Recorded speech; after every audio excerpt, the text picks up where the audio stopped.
Yuki Kawamura is finally in the NBA with a two-way contract with the Memphis Grizzlies. And it says here at 5'8", he is the smallest player right now in the NBA. Doesn't matter, he's still there in the NBA. He was the B-League MVP in 2023, played the past 4 seasons with the Yokohama B Corsairs, which is the team of Kiefer Avena now, and the team of Kai Soto.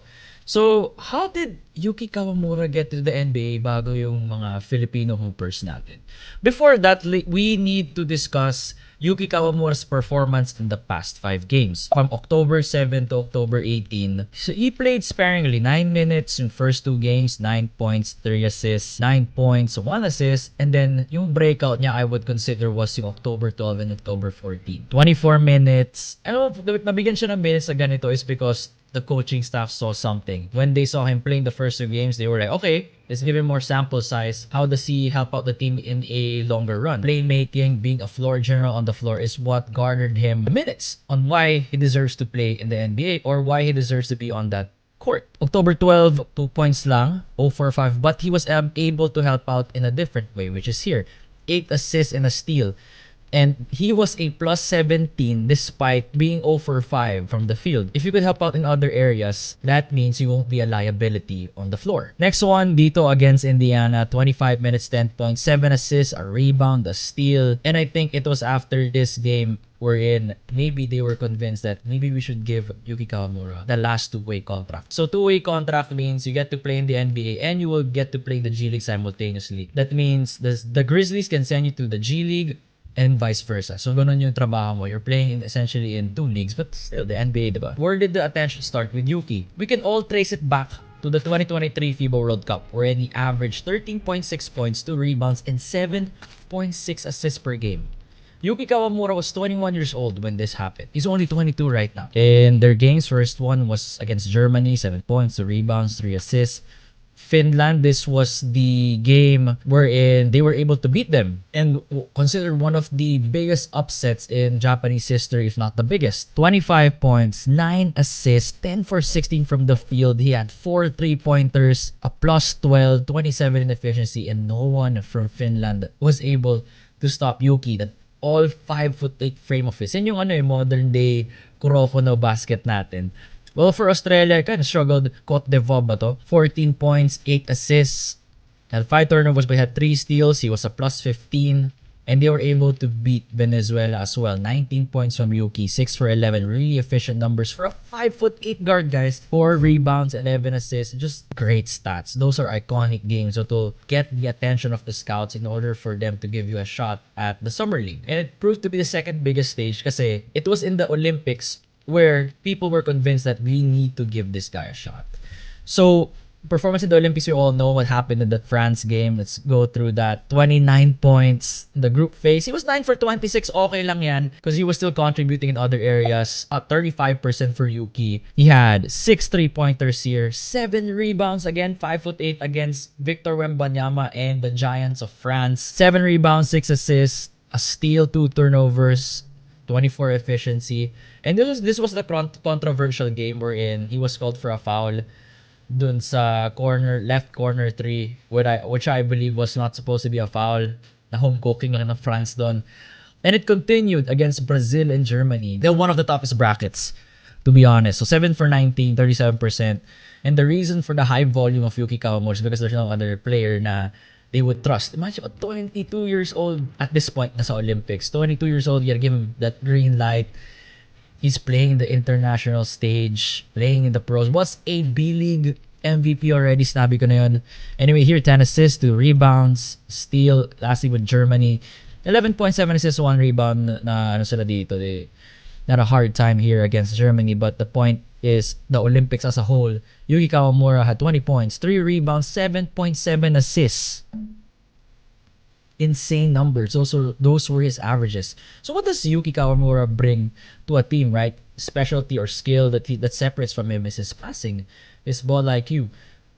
As you can see here in the clips na makikita nyo or photos, actually more of clips, just the quick things that he has done in the NBA. I cannot show FIBA stuff kasi alam niyo naman sa FIBA, magarapal sila sa videos, but it's the playmaking, the no-look passes.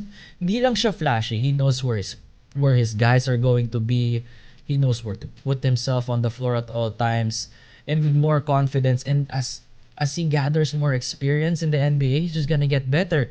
And 22 pa lang tol. Let's not forget he's only 22. I have to keep on stressing that one. Now, he's been a pro player since he was 19 years old. So, dito na papasok yung should college players leave immediately, like maybe after 1 or 2 years, if they see that if hinog na ba talaga sila, remains to be seen.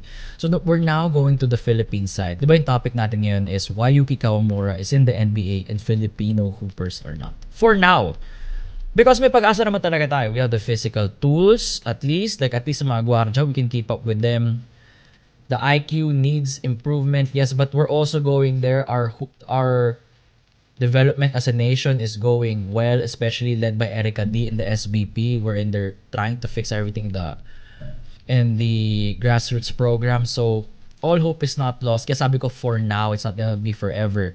So anyway, number one na kailangan isipin is the importance of doing well in international competition. The reason na nakuha si Yuki or he landed in the radar of the scouts in the NBA is because of how well they did in the FIBA World Cup. So kung kulelat yung Japan sa FIBA World Cup, walang mangyayari kay Yuki Kawamura. Or if their offense was revolved around their import, alam ko si Josh Hawkinson yun, then I don't think Yuki or the rest of Yuki Kawamura or at least the other Japanese players will get attention, diba? So the more we do well in the international competition, I'm really happy that we have Coach Tim Cone right now to do all the organizing, the development of our players, keeping a small, tight pool to make sure that the chemistry will not be gone, considering that the players are already used to playing under his system. That would bode well for us, especially if we get wins that could attract the attention of the scouts. That already happened with Latvia. Nasira lang yung momentum ng Pilipinas was because of the injury to Kai Soto, because of the game against Georgia. I think that's where he got injured. Correct me if I'm wrong. But it started there and it went all downhill. Not say downhill, but more of nahirapan na tayo manalo without our 7'3" guy in the middle, who is arguably our best shot actually right now to send someone into the NBA. He did well in the FIBA OQT, yun yung point ko. But is it enough? So if you check out the stats, sino yung mga leaders? Justin Brownlee. This is a Justin Brownlee-led team and hindi yun issue. Sasabi ko lang ngayon na because Brownlee is the main guy right now for the Philippines, not a problem because we need to win, napupunta sa kanya attention. Right? Nagiging secondary si Nakai and everything. But even though na secondary si Kai is already getting enough attention because 7'3", right? But what if nag-revolve around, like sabihin natin may Pilipinong naka-revolve yung opensa natin sa Gilas to a local. Mahirap gawin yon, yes, because we have to rely on Brownlee. We have our limited capabilities right now. But for Japan, if you check their leading scorers or leading stats leaders, it's their locals. So, and bata pa, that also adds to the prestige and recognition from the scouts. Tingnan natin yung mga young players natin. Kai Soto, May 2002, Carl Tamayo 2001, KQ 2001, April 2001, and Dwight Ramos 1998. Ito yung mga promising young players natin right now. For young players right now, it's great to see that Carl is in the KBL, Kai Soto is in the Japanese B League, Dwight is in Japan, and which is great for their career. And maganda na they already left to play pros because the earlier we can send pros, the earlier we send players to the international stage, wherein doon tumitingin yung mga scouts, then the better our chances will be. Now, if only the PBA had 2 imports, that would be awesome. Kasi the reason the B League got so much better than us right now in the PBA, as much as it hurts for me to say that, is because of having 2 imports. Now, mahirap rin sabihin na dapat 2 imports agad ang PBAs because we do not have, I think, we do not have the same kind of spending power that the Japanese people have.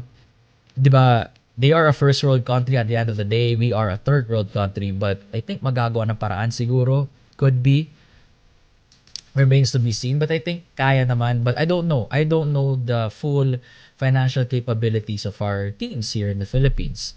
So anyway, also in the World Cup, Japan had 3 wins, 2 losses. This is where it all started for them. They beat Germany, I mean, sorry, they beat Finland, they beat Venezuela, Cote d'Ivoire. While for the Philippines, yes, we won against China, an Asian rival. But how about our other international opponents? We were 1-4.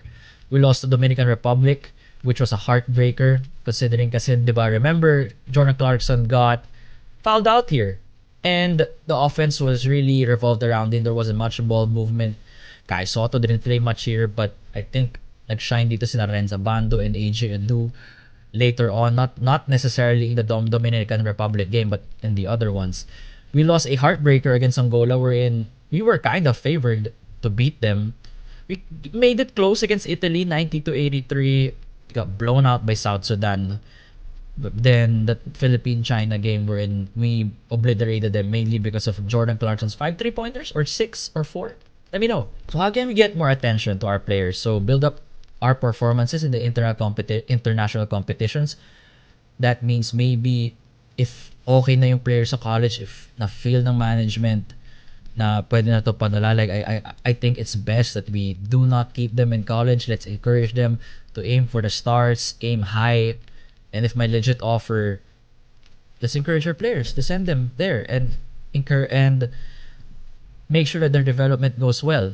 Next up is maybe the PBA shifting to a two import kind of conference. If hindi kaya biglayin for a whole year, then maybe try again. Kasi I think they were exploring getting a two import conference, pero sayang they had to back out of that kasi they were sure again, di tayo sigurado sa spending power nila, 'di ba? So benefit of the doubt. But at least we're trending in the right direction na walang height limit yung ano tawag dito, yung conference na upcoming sa December.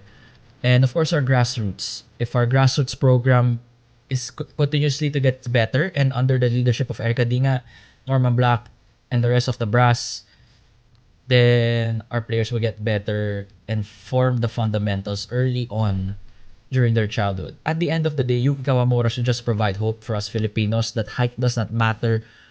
We Asians can make it to the NBA. It's just a matter of, in a nutshell, yung nga, no, performing great in the international competitions. If ready na yung player to leave college, palabasin na natin. And the grassroots program, which will take years. More exposure talaga to international competition. But yeah, this is just pretty much a summary on why Yuki Kawamura is in the NBA and Filipino hoopers are not for now. But I'm really hopeful that we're gonna get there maybe in the next 2 to 3 years, hopefully. Or maybe in my lifetime. Let me know if you agree. Don't forget to like, comment, subscribe, guys. I'll see you all next time. Peace.